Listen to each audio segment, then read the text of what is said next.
पहिला 80 कुटुंब होते, सगळ्यांनी पलायन केलं. आता म्हणजे 19 कुटुंब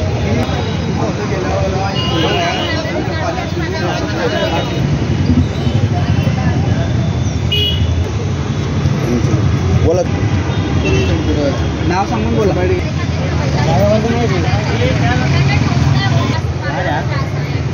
सोलापुरात साखरपेठ येथे वक्फ बोर्ड अतिक्रमण करून तिथल्या हाशिम ब्रिज ट्रस्टच्या नावानं तिथं स्थापन केले.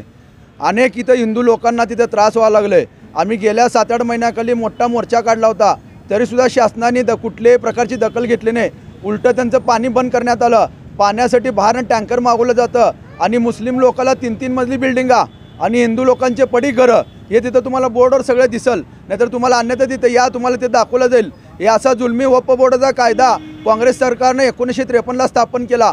वक्फचा अर्थ काय आहे की दान दिलेली जमीन, परंतु यांनी जे जमिनी आहेत ते स्वतः लोकांकडून हिसकावून घेऊन ते वक्फ बोर्डला वर्ग करायला लागलेत.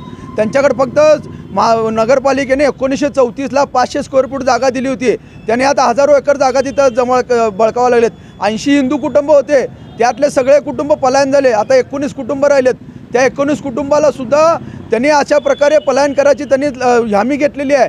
आणि तिथलं अजिबात तिथं बांधकामाला परवानगी नाही. तिथं मुस्लिम लोकांना 3-3 मजली बिल्डिंगा, सगळे अतिक्रमण झालेले बिल्डिंगा. पण जिथं खरोखर जे शासनाच्या नियमात टॅक्स भरतात हे करतात अशा हिंदू लोकांना एकसुद्धा तिथं नळ नाही आहे, संडास बाथरूम नाही. अक्षरशः खोटं वाटेल तुम्हाला, बाथरूमला सुद्धा त्यांनी दरवाजा लावू देत नाहीत. तुम्ही ते येऊन बघा, यांनी काय तर बोलत असेल, पण बाथरूमला सुद्धा दरवाजा लावू देत नाही. तिथं लोक अक्षरशः साड्या अंतरून बायका पुरी आत आंघोळ करतात, वरती CCTV लावलेले असतात. अशा प्रकारे तिथं जुलूम चालला आहे.